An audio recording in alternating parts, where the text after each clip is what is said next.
Hi friends, சனிஷா சேனலுக்கு உங்களை வரவேற்கிறேன். இன்றைக்கி ஒரு திகிலான ஒரு விஷயத்தை தான் பார்க்க போகிறோம். அதாவது பேரநார்மல் இன்வெஸ்டிகேட்டர் கௌரவ் திவாரி அவரோட விவரிக்க முடியாத மர்மமான மரணத்தை பற்றி தான் இந்த காணொலியில் நம்ம பார்க்க போகிறோம். கௌரவ் திவாரி 2 செப்டம்பர் 1984 பீகாரில் பிறந்திருக்காரு.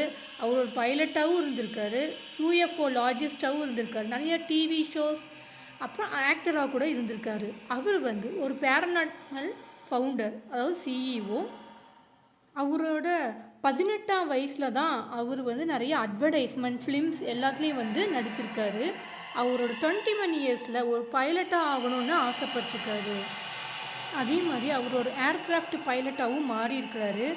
அப்படி பைலட்டாக மாறுறதுக்காக ஃப்ளோரிடா மாநிலத்தில் அங்கே ஒரு அப்பார்ட்மெண்ட்டில் தங்கியிருந்து தான் படிக்கிறாரு. இதுதான் அவரோட அந்த அமானுஷ்ய தேடலுக்கான ஒரு டேர்னிங் பாயிண்ட்டு அப்படின்னு சொல்லலாம். அவரோட ரூமில், அவர் தங்கியிருந்த ரூமில் சில அமானுஷ்ய விஷயங்கள் நடந்துச்சு.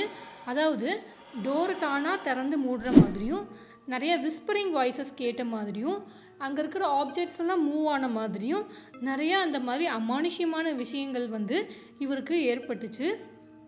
அது மட்டும் இல்லாமல் ஒரு குழந்தை அழுகிற சவுண்டு இதெல்லாம் அவருக்கு கேட்டுச்சு. ரொம்ப அமானுஷ்யமான விஷயங்கள் ஒன்றுக்கு பின் ஒன்றாக நடக்க ஆரம்பிச்சிருக்கு.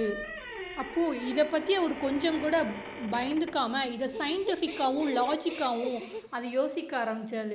இதுதான் அவர் இந்த பேய் விரட்டாளர் அப்படிங்கிற ஒரு பணிக்கு செல்ல முக்கியமான ஒரு காரணமாக, ரீசனாக அமைஞ்சிருக்கு. அவுரா அகாடமி கிராஜுவேட்டும் ஆறாரு. அதே மாதிரி யூஎஸ் பேரநார்மல் அசோசியேஷன் லீடராகவும் இவர் சர்டிஃபிகேட் ஆகிறாரு. 6000 ஹாண்டட் லொக்கேஷனை நேரில் போய் ஆய்வு பண்ணியிருக்காரு. அதில் முக்கியமாக பாங்கர் கோட்டை, குல்தாரா வில்லேஜ், முகேஷ் மில், இதெல்லாம் மோஸ்ட் ஹாண்டட் பிளேஸ். இதெல்லாம் தனியாக போய் எக்ஸ்ப்ளோர் பண்ணியிருக்காரு. தென் 2009 அவர் இந்தியா திரும்பி வராரு. அப்போது he established Indian paranormal society. அவர் இந்தியன் பேரநார்மல் சொசைட்டியை நிறுவுறாரு. அவர் நிறையா ஃபேமிலிஸ்க்கு இந்த மாதிரி அமானுஷ்யமான விஷயங்கள் நடக்குது அப்படின்னு சொல்லி கேள்விப்படுற இடத்துக்கெல்லாம் போய் அங்கே இருக்கிற மக்கள், அங்கே இருக்கிற குடும்பத்துக்கு இவர் ரொம்ப உதவியாக இருக்கிறாரு. அப்போது இதுக்கு ஹை டிமாண்டாக இருந்த காலகட்டம் இந்தியாவில். அப்படி அவருக்கு டெய்லியும் ஒரு நாளைக்கு 200 இமெயில், 500 கால் ஒரு நாளைக்கு மட்டும் வருது. அது மட்டும் இல்லாமல் ஒரு ஹெல்ப்லைன், அதாவது எந்த இடத்துல பேய் தொந்தரவு இருக்கோ அங்கே போய் இதில் ஆய்வு பண்ணுறதுக்கான ஹெல்ப்லைன் கூட கொடுத்துருந்தாரு. ஸோ நிறையா இவருக்கு காலும்